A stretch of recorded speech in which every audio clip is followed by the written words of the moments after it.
मैं दिल की अता गहराइयों से सुन्नी दावत इस्लामी के जिम्मेदारान जो हुबली की सरजमीन के हैं और इसी के साथ साथ मुआविनीन सुन्नी दावत इस्लामी और उलमाए अहले सुन्नत, मशाइख अहले सुन्नत, अइम्मे अहले सुन्नत सबको मुबारकबाद पेश भी करता हूँ और साथ ही साथ सबका शुक्रिया अदा करता हूँ कि सुन्नी दावत इस्लामी को जवानी तक पहुंचाने में आपने अपना कलीदी रोल अदा फरमाया। आज का ये अजीमुशान सुन्नी इज्तिमा जो 25वां सालाना सुन्नी इज्तिमा हुबली की सरजमीन पर हो रहा है, पहले इज्तिमा की तादाद हल्की सी जहन के अंदर है और आज के इज्तिमा की तादाद वो भी निगाहों के सामने है। अल्लाह रब्बुल इज्जत जल्ल जलालहू हम सब से वो काम ले जिससे अल्लाह भी राजी हो जाए और उसके रसूल सल्लल्लाहु अलैहि वसल्लम भी राजी हो जाएं। काम वो ले लीजिए तुमको जो राजी करे, ठीक हो नामे रजा तुम पे करोड़ों दुरूद। आपने सोशल मीडिया के जरिए जरूर ये जान लिया है कि आज की गुफ्तगू का मौजू मुहिब्बे गिरामी हजरत मौलाना सैयद अमीनुल कादरी साहब का क्या था और उस पर उन्होंने खिताब भी फरमाया और आपने समाअत भी फरमाया। और आप ये भी जानते हैं कि आज मेरी गुफ्तगू का मौजू क्या है। मेरी गुफ्तगू का मौजू है आज के दौर का इंसान परेशान क्यों।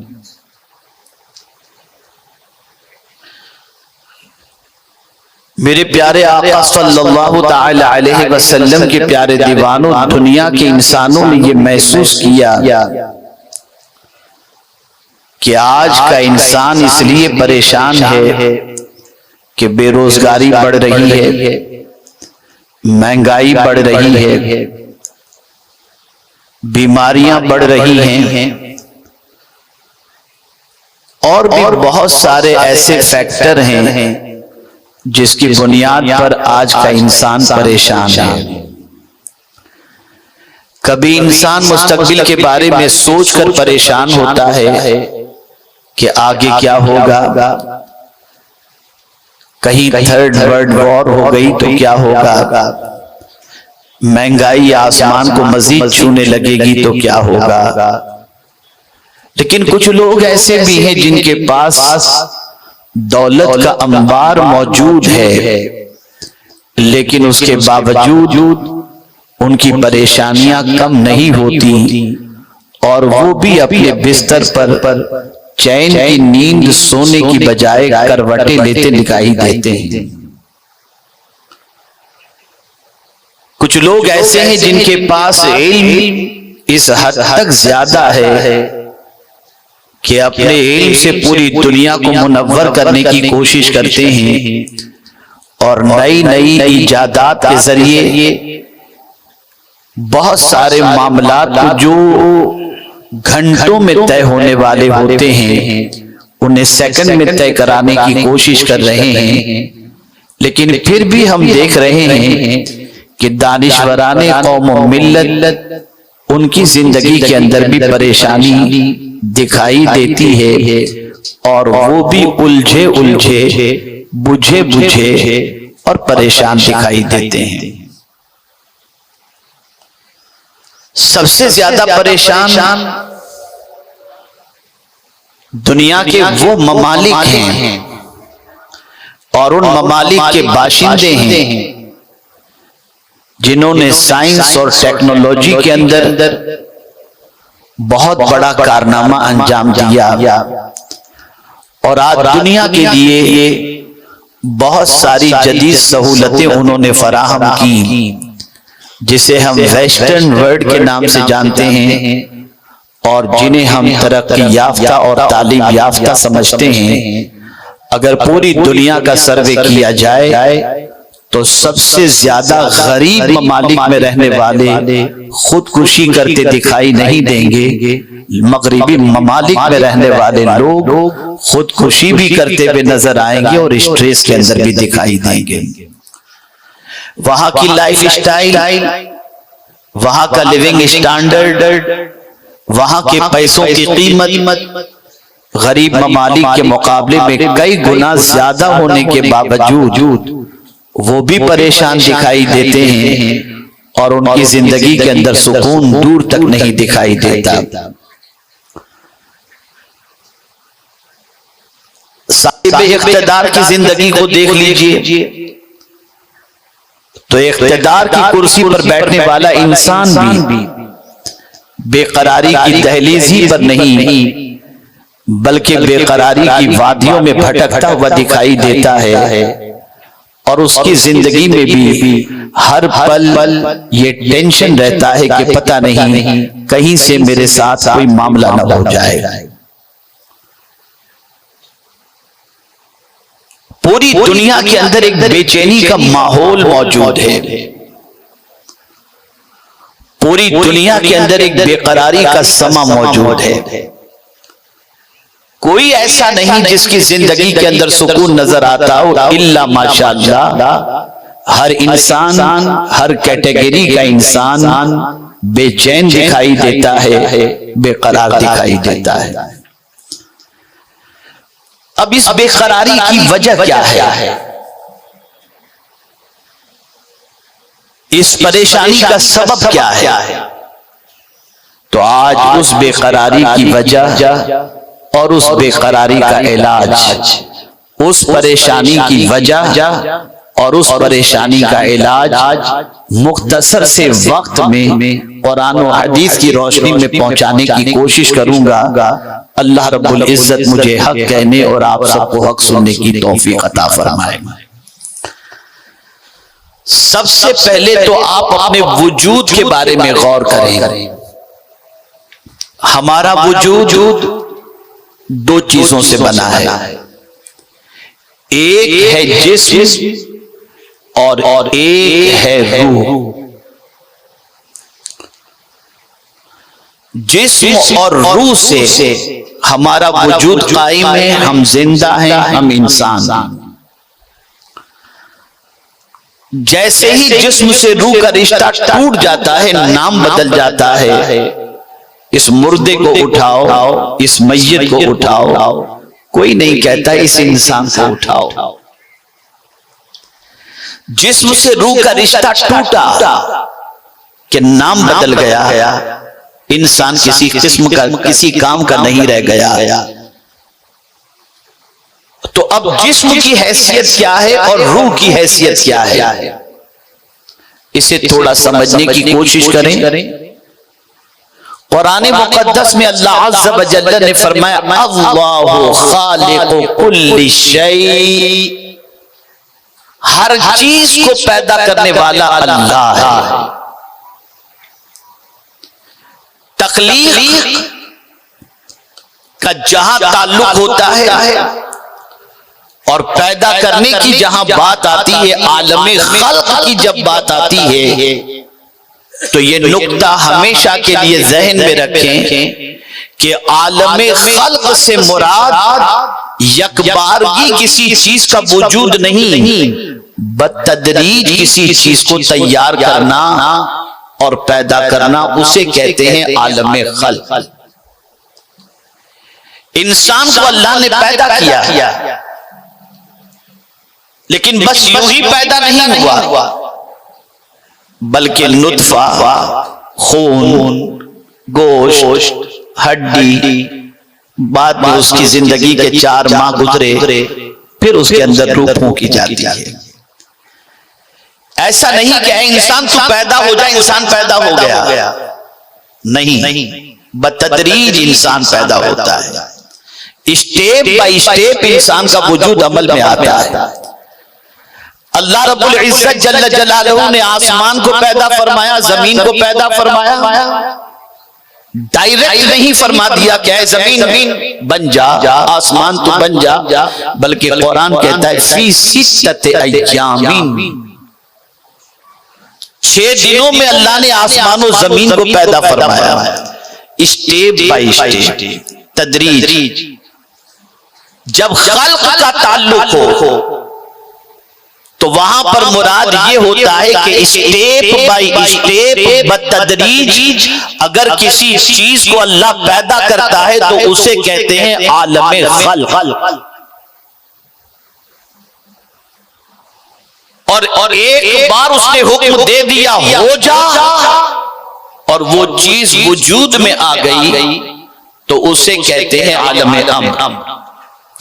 जैसे जन्नत बतदरीज अल्लाह ने पैदा नहीं फरमाई, हुक्म दिया जन्नत वजूद में आ गई। ये नहीं कि गार्डन लगाए गए वहां पर, उसको लगाने में कई अरसा गुजर गया, जहन्नम के दहकते हुए शोलों को तैयार करने में वक्त गुजर गया, फरिश्तों के अंदर वजूद के सिलसिले में वक्त गुजर गया। नहीं, इज़ा अरादा शैअन अन यक़ूल लहू कुन फयकून। तो आलमे अम्र का जो मामला होता है उसका ताल्लुक ये है कि अल्लाह हुक्म दे दे वो चीज वजूद में आ जाती है, और आलमे खल्क का मामला बतदरीज का होता है, स्टेप बाय स्टेप का होता है। मेरे प्यारे आका सल्लल्लाहु तआला अलैहि वसल्लम के प्यारे दीवानों, अगर गुफ्तगू पर मुकम्मल तवज्जो रही तो इंशाअल्लाहुल अज़ीम आप एक अजीम सोच अपने साथ लेकर के जाएंगे और परेशानी का हल भी और सबब भी अपने दिलो दिमाग के अंदर बिठाते हुए जाएंगे। आपने समझ लिया कि आलमे अम्र अलग चीज, आलमे खल्क अलग चीज। आलमे खल्क का मामला बतदरीज का है, आलमे अम्र का मामला हुक्म दिया वजूद में आ गई। तो हमारा जिस्म 2 चीजों से बना है, हमारा वजूद 2 चीजों से बना है, जिस्म और रूह। जिस्म का ताल्लुक आलमे खल्क से है और रूह का ताल्लुक आलमे अम्र से है। ये दोनों चीजों के संगम का नाम इंसान का वजूद है। अगर दोनों में से एक चीज जुदा हो जाए तो इंसान कहलाता नहीं, उसका नाम कुछ और होता है, जिसे मैं कुरान की रोशनी में समझाऊं तो अल्लाह अज़्ज़ व जल्ल इरशाद फरमाता है, हमारा जिस्म न था, रूह मौजूद थी आलम अरवा में, लेकिन रब ने जिंदा हमें नहीं फरमाया कुंतुम अमवाता, तुम मुर्दा थे। लेकिन जब हमारे जिस्म में रूह आ गई तो कुरान कहता है फ़अहयाकुम, मैंने तुमको जिंदगी अता फरमाई। फिर हमारे जिस्म से रूह निकल जाती है तो कुरान कहता है सुम्मा युमीतुकुम। फिर कब्र के अंदर हमारे वजूद में रूह डाली जाती है तो कुरान कहता है सुम्मा युहयीकुम। यहां से ये बात समझ में आई, वजूद इंसानी के लिए इंसान 2 चीजों के साथ बना है, जिस्म और रूह के साथ। अब अगर पूरी दुनिया का जायजा लिया जाए और थोड़ा सा चलिए, जिस्म के बारे में आपने समाअत फरमा लिया कि बतदरीज, अब रूह के बारे में आप सोचें कि रूह क्या है, तो अल्लाहु अकबर, रसूल गिरामी वक़ार सल्लल्लाहु तआला अलैहि वसल्लम से मुताल्लिक हजरत अब्दुल्लाह इब्न मसऊद रदियल्लाहु मौला तबारक व तआला अन्हु फरमाते हैं कि मैं रसूल आज़म सल्लल्लाहु अलैहि वसल्लम के साथ मदीने के एक इलाके से गुजर रहा था। आक़ाए करीम सल्लल्लाहु अलैहि वसल्लम के दस्ते करम के अंदर एक छड़ी थी, रसूल आज़म सल्लल्लाहु अलैहि वसल्लम उसके साथ चल रहे थे। यहूदियों के एक इलाके से हुजूर सल्लल्लाहु अलैहि वसल्लम का गुजर हुआ तो यहूदियों के एक गिरोह ने आपस में मशवरा किया कि चलो मोहम्मद सल्लल्लाहु अलैहि वसल्लम से एक सवाल करते हैं। तो साथियों ने यहूदियों में जो उनके साथी थे उन्होंने कहा जाने तो वो कोई ऐसी बात कह देंगे जिससे तुमको तकलीफ पहुंचेगी, कोई पूछने की जरूरत नहीं। तो एक साथी ने कहा नहीं यार, एक सवाल पूछ ही लेते हैं। उन्होंने कहा चलो पूछ लो, क्या पूछना चाहते हो। वो आए और हुजूर सल्लल्लाहु अलैहि वसल्लम से उन्होंने सवाल किया कि ए मोहम्मद सल्लल्लाहु अलैहि वसल्लम, रूह क्या है। रूह के बारे में उन्होंने सवाल किया। अभी पैगंबर रहमत सल्लल्लाहु अलैहि वसल्लम रूह के बारे में कुछ जवाब देते थे कि वही इलाही का नुज़ूल शुरू हुआ। हजरत अब्दुल्लाह इब्न मसऊद रदियल्लाहु तआला अन्हु ने उन लोगों से कहा, रुक जाओ, सरकार पर वही के आसार नजर आ रहे हैं और वही इलाही का नुज़ूल हो रहा है। जब वही इलाही नाजिल हो गई तो रब्बे कदीर जल्ल जलालहू के प्यारे हबीब सल्लल्लाहु अलैहि वसल्लम फरमाते हैं, अल्लाह ने इरशाद फरमाया, वयसअलूनका अनिर रूह कुलिर रूह मिन अम्रि रब्बी, मेरे महबूब आपसे ये रूह के बारे में पूछ रहे हैं, तुम फरमा दो रूह रब की तरफ से एक हुक्म की चीज है। रूह हुक्म है अल्लाह का। रूह बतदरीज वजूद में नहीं आई, रूह आलमे अम्र से है। तवज्जो चाहूंगा। अब बात जिस तरफ ले जाना चाहता हूं, बात अच्छी तरह समझने की कोशिश करें। रूह जिस्म में अहम है या जिस्म रूह के लिए अहम है? समझो। एक इंसान के जिस्म से अगर रूह निकल जाए वो इंसान बेकीमत हो जाता है। उस इंसान को बाप भी उस मैयत को घर में रखने के लिए तैयार नहीं। जिस्म से रूह का रिश्ता टूटा कि घर से निकालकर कब्र की दहलीज तक इंसान को पहुंचा दिया जाता है।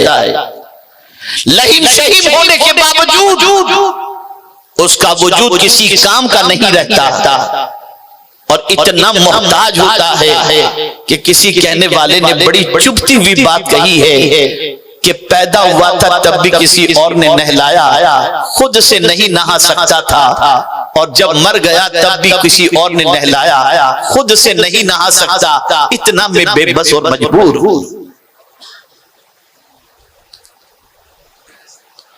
जब तक इंसान के जिस्म के अंदर रूह है,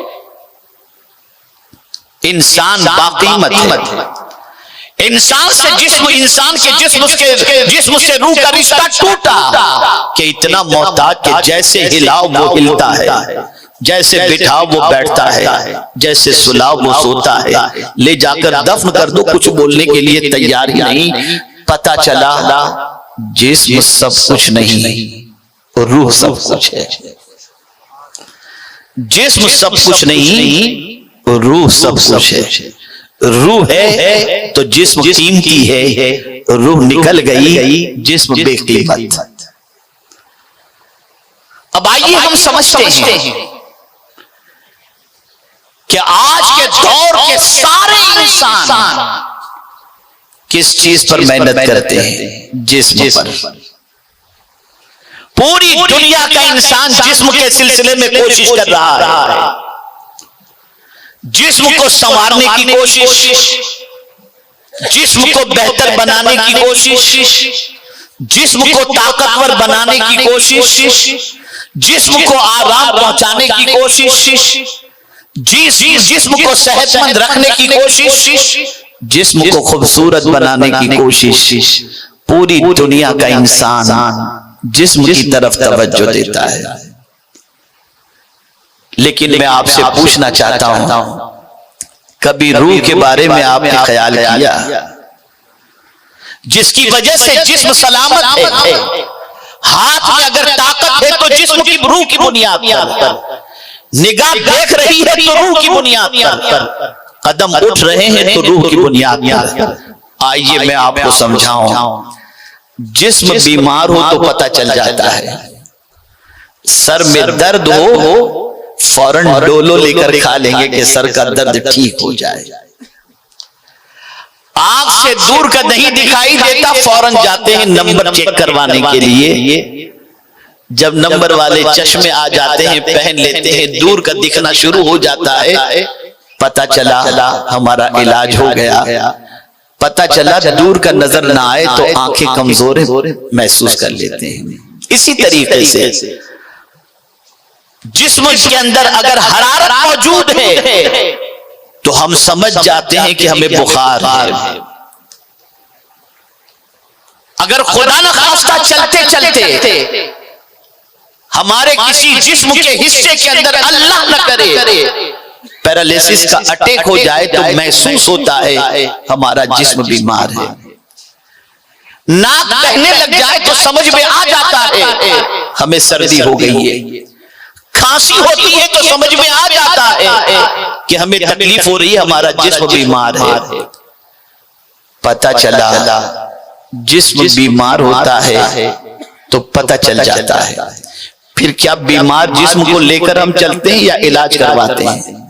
मुझे जवाब चाहिए, सबका जवाब चाहिए। इलाज करवाते, अपने बीमार जिस्म को लेकर बिस्तर पर पड़े नहीं रहते।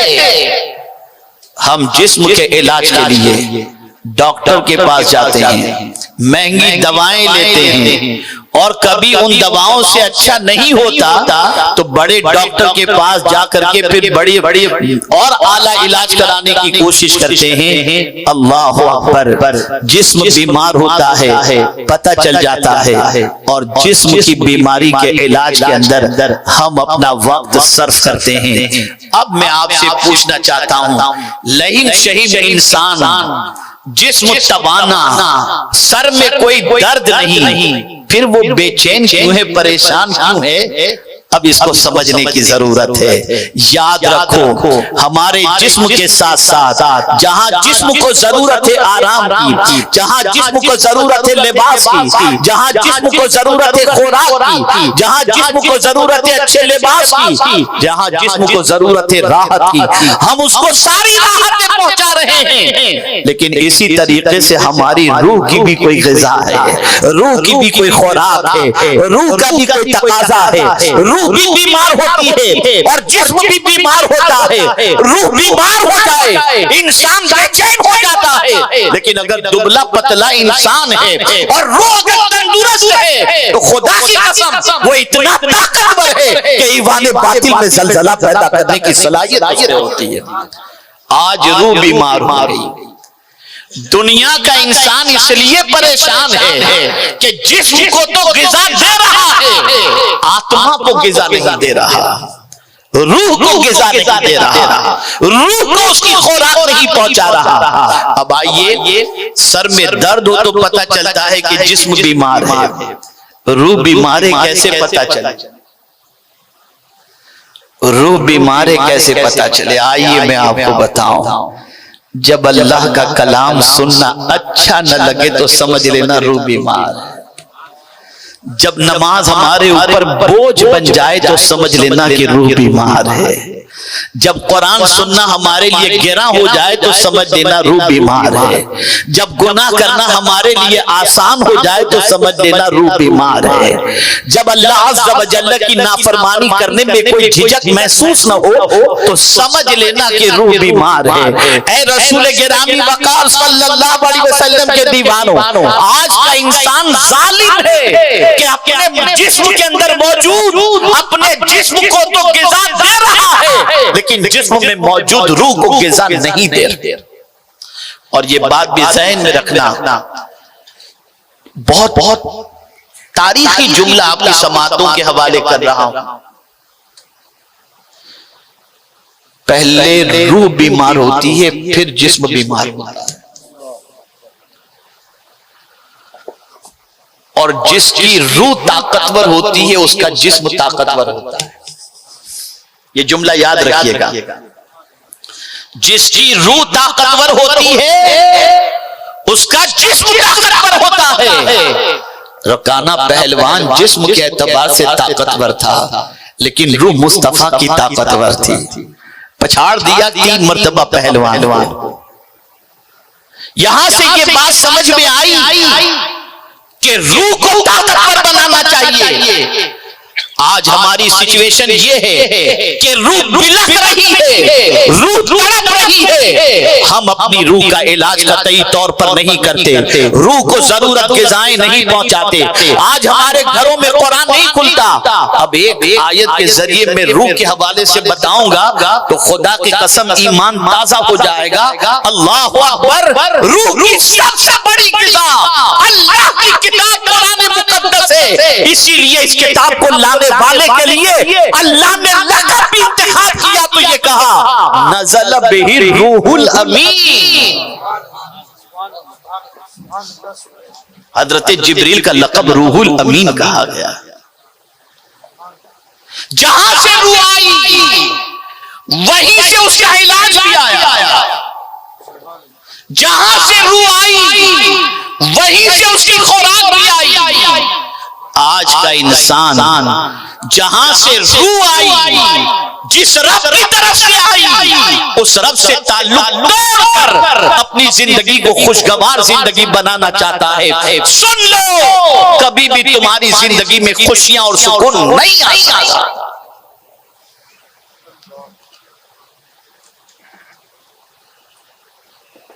रूह को ग़िज़ा दो, रूह को ताकत दो। मैं ये नहीं कहता कि आप जिस्म से गाफिल हो जाओ, लेकिन मैं ये जरूर कहूंगा अगर तुम परेशान हो तो सिर्फ इसलिए कि तुम्हें जो है वो जिम में जाकर के वर्जिश करने का टाइम है, नाश्ते में खाने का टाइम है, और डिनर और लंच के अंदर बेहतरीन ग़िज़ा खाने का टाइम है, मार्केट में घूमने का टाइम है, तिजारत करने का टाइम है, आराम के लिए टाइम है। अगर तुम्हारे पास टाइम नहीं तो अपनी रूह को उसकी खुराक देने के लिए टाइम नहीं है।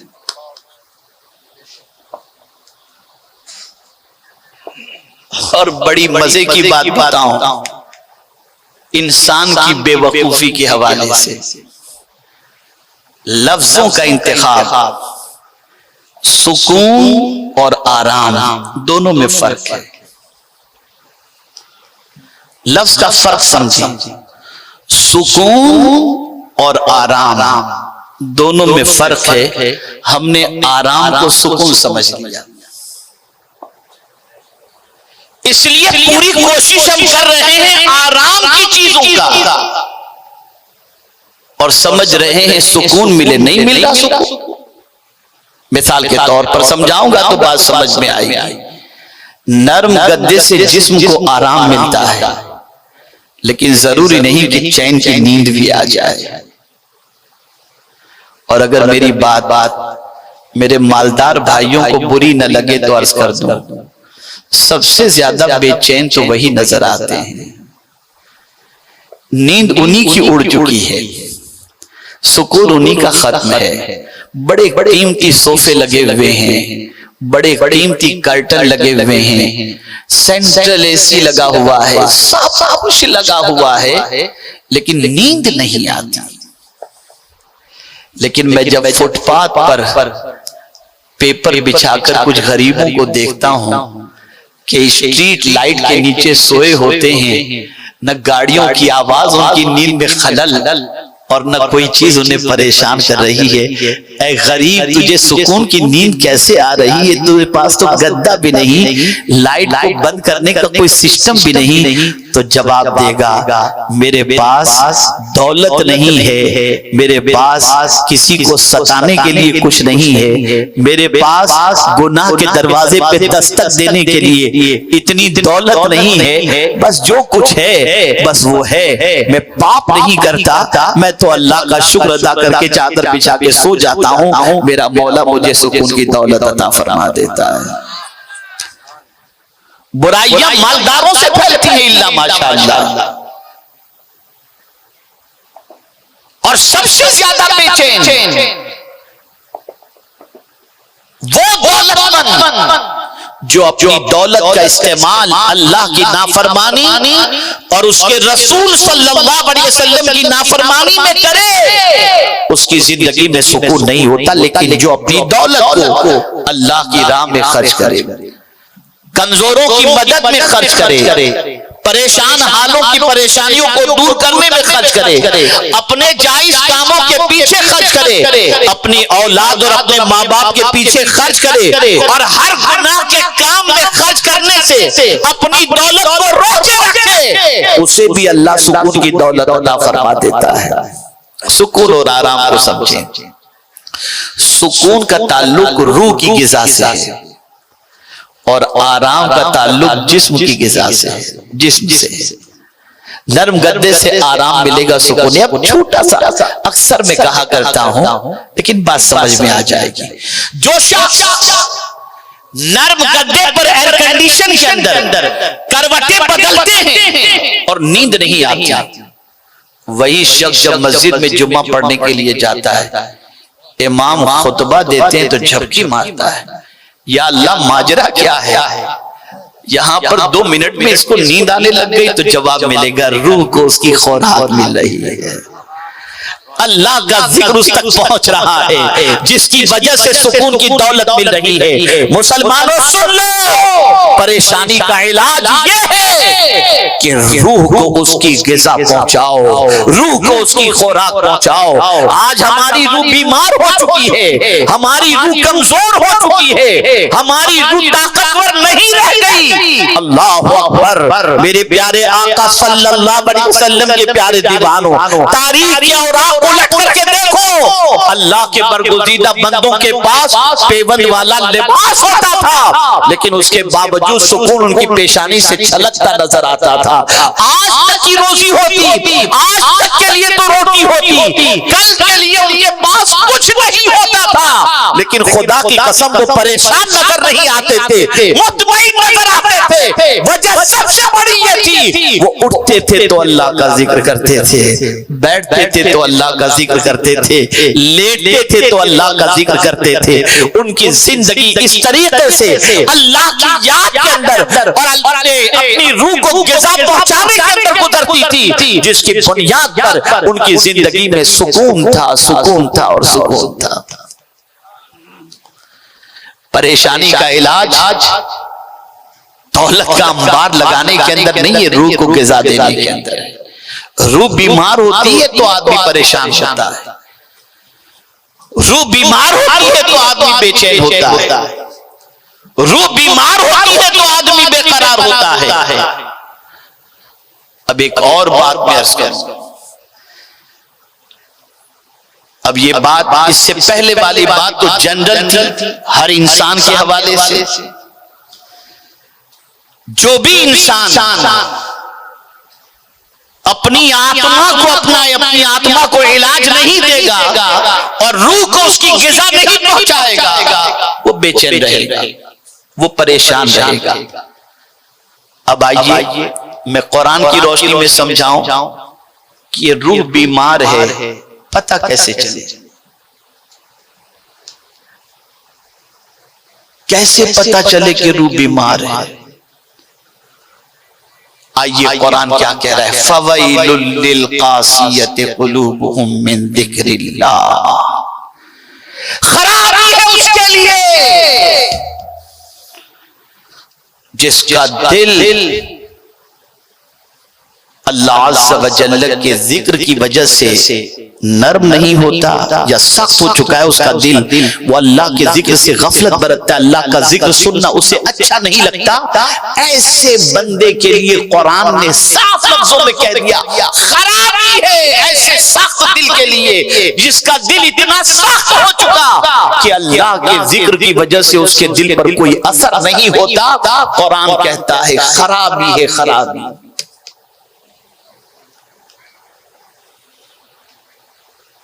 क्या ये बात सच नहीं है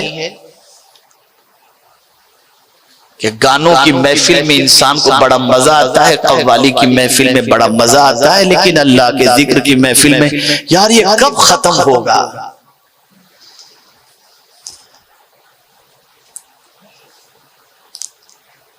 अगर अल्लाह का जिक्र अच्छा नहीं लगता, अल्लाह की बात अच्छी नहीं लगती, तो ये समझ लेना चाहिए कि हम रूह के बीमार, रूहानी रूह हमारा रूह जो हमारी है वो बीमार है। अच्छा, बात बड़ा अजीब मसला भी चल पड़ा है। डॉक्टर की दवाओं से तबीयत ठीक न हो तो आदमी कहता है ये रूहानी इलाज करना पड़ेगा। अरे बाबा, रूहानी इलाज अलग चीज है, रूह की बीमारी अलग चीज है। करने जा रहे हो जिस्म का इलाज और कह रहे हो रूहानी इलाज।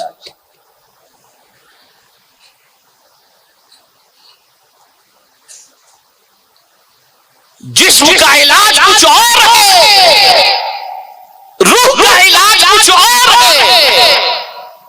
अगर रूह बीमार है तो उसका इलाज क्या है?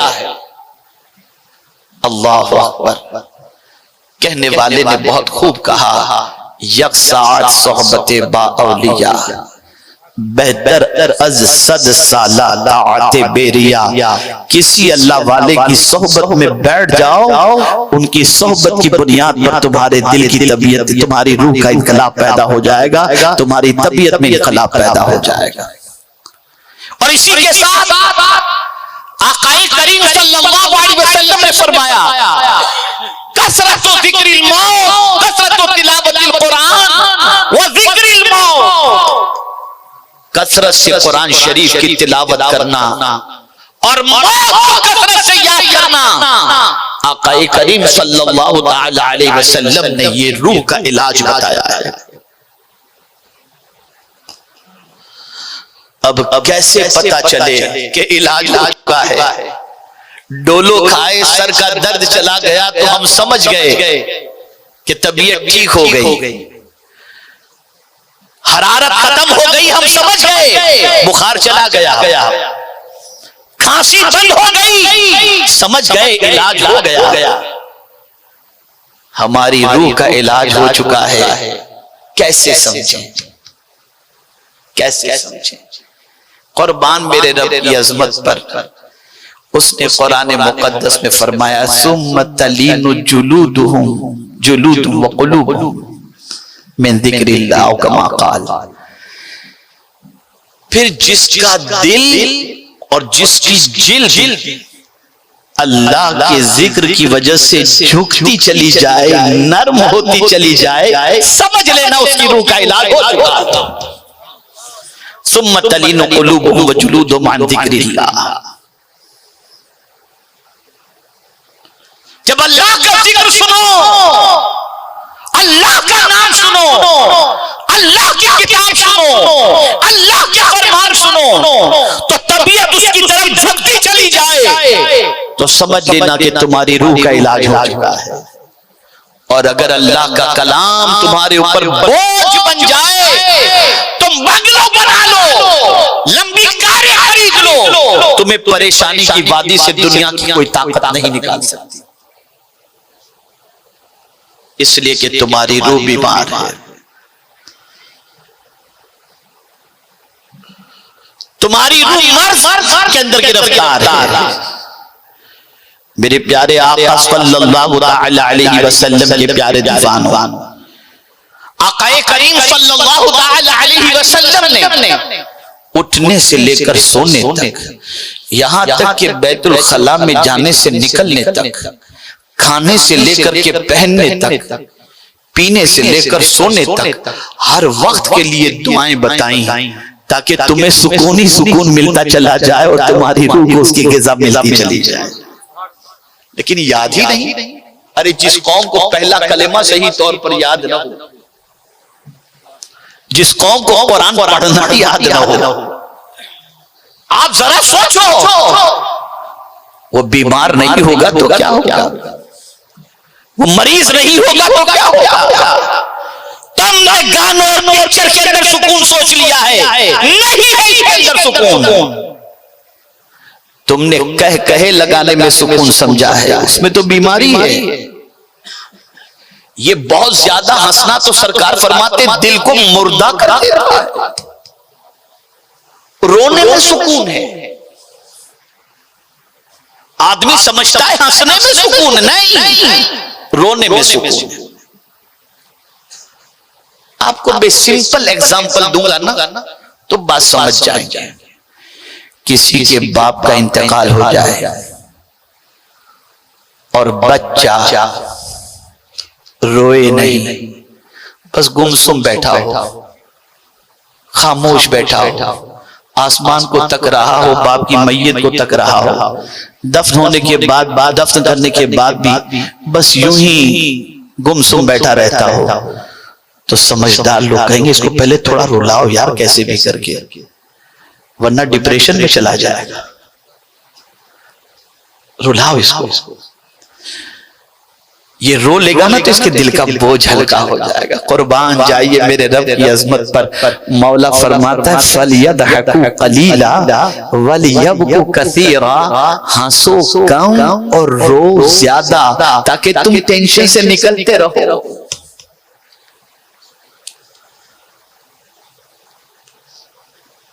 अरे पैदाइश से लेकर मौत के मामले को देखो।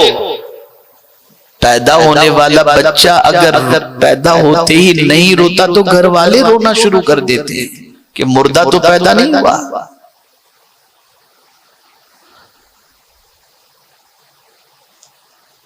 आप पर गमों का बोझ पड़ा हुआ है,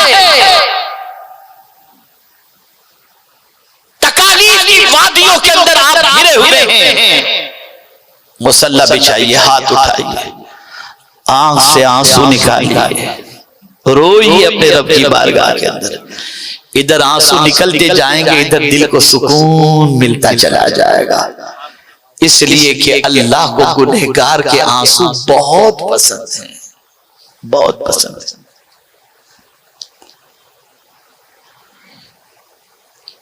रूह की गिज़ा क्या है? जहां जिस की गिज़ा है वही रूह की भी गिज़ा है। रूह की गिज़ा जहां जिक्र इलाही है वहीं पर रूह की गिज़ा खाने में नहीं खिलाने में है। आपको बताऊं, समझ में बात आ जाएगी। लखपति हैं आप,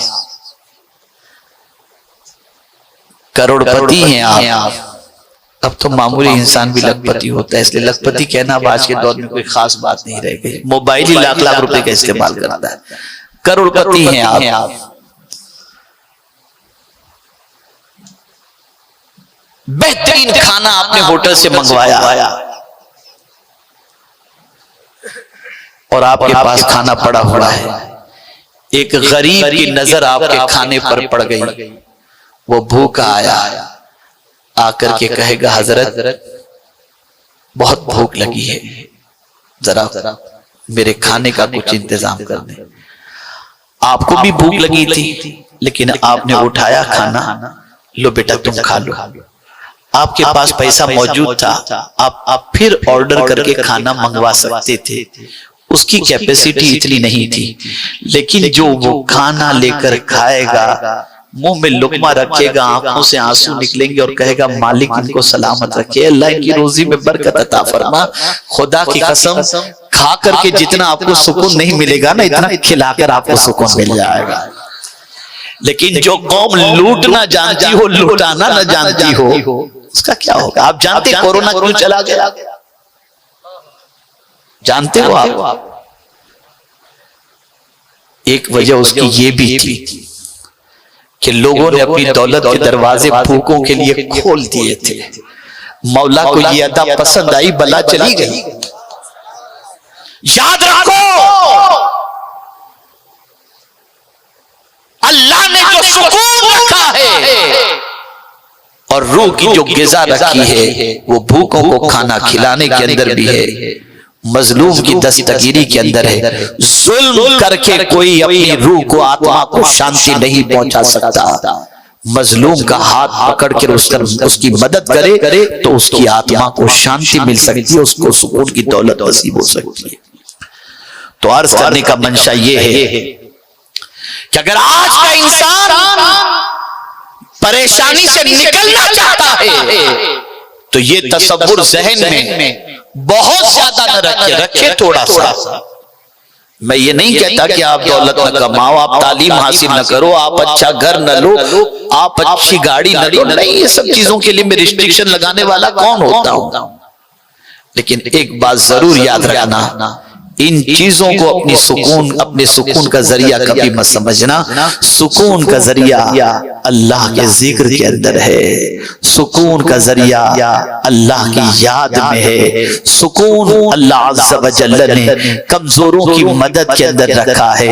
आज अगर परेशानी से निकलना चाहते हैं तो अल्लाह की याद को अपनी जिंदगी के अंदर शामिल कर लें। रब का जिक्र करें, उठते बैठते जिक्र करें, चलते फिरते जिक्र करें, दुरूद शरीफ का विर्द करें, कुरान शरीफ की तिलावत करें। जब रूह को उसकी ग़िज़ा मिलेगी, अल्लाह ताला सुकून की दौलत अता फरमा देगा, इत्मीनान की दौलत अता फरमा देगा। दुनिया कोशिश कर रही है कि इंसान का रिश्ता अपने रब से टूट जाए, और मैं अगर कहूं तो गलत न होगा, 90% तो रिश्ता टूट चुका है। 90% रिश्ता टूट चुका है, और यही परेशानी की वजह है। मामूल बना लो। मुझे हुजूर मुफक्किर इस्लाम का एक जुमला बड़ा अच्छा लगा। एक खिताब में हजरत ने फरमाया था कि सुबह जब उठो ना तो अशहदु अल्ला इलाहा इल्लल्लाह व अशहदु अन्ना मुहम्मदन अब्दुहु व रसूलुहु पढ़ लिया करो। उठने की दुआ भी पढ़ो, लेकिन साथ में ये भी पढ़ो। अब अगर इतने बड़े बड़े में से मैं पूछूं कि सुबह उठने की दुआ क्या है, नहीं मालूम। सुबह उठकर तो पहले मोबाइल हाथ में रहते हैं, किसका व्हाट्सएप। बीड़ी वाले बीड़ी तलाश करते हैं, सिगरेट वाले सिगरेट, गुटखे वाले गुटखा, उठते ही पहले। लेकिन हुजूर सल्लल्लाहु अलैहि वसल्लम फरमाते, उठो फौरन कहो अल्हम्दुलिल्लाहिल्लज़ी अहयाना बअद मा अमातना व इलैहिन नुशूर। अल्लाह का शुक्र अदा करो, अल्लाह की तारीफ करो, तुम्हारी रूह को ग़िज़ा मिल जाएगी। हुजूर मुफक्किर इस्लाम फरमाते हैं कि तुम उठते वक्त उठने की दुआ के साथ कलिमे शहादत पढ़ो। जब तुम्हारी रूटीन के अंदर ये चीज शामिल हो जाएगी तो कब्र में जब सोओगे ना और जब उठाया जाएगा तो आदत के मुताबिक कलिमे शहादत पढ़ोगे, नजात हो जाएगी। अल्लाह के जिक्र को अपनी जिंदगी का मामूल बना लो, कुरान की तिलावत को अपनी जिंदगी की आदत बना लो, दुरूद व सलाम को अपने लिए लाजिम करार दो। मैं पूरे चैलेंज के साथ कहता हूं, इंशाअल्लाह रूह को जब ग़िज़ा पहुंचाओगे ना तो जमीन के ऊपर भी सुकून, जमीन के अंदर भी सुकून, और मैदान महशर में भी सुकून मिलेगा। जिस्म पर हम जितनी तवज्जो देते हैं उससे ज्यादा रूह पर तवज्जो दो। आदत बना लो, कुरान के बगैर हम जिएंगे नहीं। कुरान की जरूर तिलावत रोजाना करेंगे, रोजाना जरूर जिक्र इलाही करेंगे, रोजाना जरूर दुरूद शरीफ पढ़ेंगे, इस्तिताअत के मुताबिक गरीबों को खाना खिलाएंगे, परेशान हालों की दस्तगीरी करेंगे, मुसीबत ज़दों की मुसीबतों को दूर करेंगे। लेकिन ये सब काम अल्लाह के लिए करेंगे, नाम के लिए नहीं, शोहरत के लिए नहीं। तो अब गुफ्तगू को समेट रहा हूं, आपकी समझ में बात आ गई होगी। हमारा जिस्म, हमारा वजूद दो चीजों से है, जिस्म से और रूह से। हम परेशान इसलिए हैं कि जिस्म को तो उसकी ग़िज़ा दे रहे हैं और रूह को ग़िज़ा नहीं दे रहे, और रूह असल है, जिस्म असल नहीं। इसलिए हमें चाहिए कि जिस्म के साथ साथ रूह को भी उसकी ग़िज़ा दिया करें। जब रूह को हम उसकी ग़िज़ा देंगे, परेशानियां खुद ब खुद निकल जाएंगी, तकलीफें खुद ब खुद दूर हो जाएंगी, मुसीबतें खुद ब खुद दूर हो जाएंगी।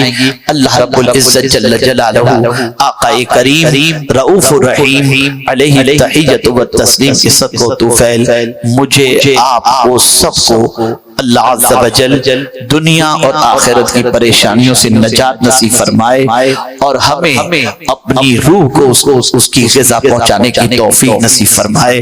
आज सुन्नी दावत इस्लामी के इस अज़ीम शान परवर सुन्नी इज्तिमा में आप जो इतनी बड़ी तादाद में हाजिर आए हैं, ऐसी संगत इख्तियार करें जिनकी सोहबत में बैठने के बाद आपकी तबीयत अल्लाह के जिक्र की तरफ माइल हो, अल्लाह के रसूल सल्लल्लाहु अलैहि वसल्लम पर दुरूद व सलाम सलाम की तरफ माइल हो और आपकी तबीयत कुरान मुक़द्दस की तरफ की तिलावत की तरफ माइल हो। अल्लाह हम पर, आप पर, सब पर करम की नजर फरमाए। आप सबसे गुजारिश है, सुन्नी दावत इस्लामी से वाबस्ता हूँ, तहरीक से वाबस्ता होकर अपनी जिंदगी को संवारने की कोशिश करें।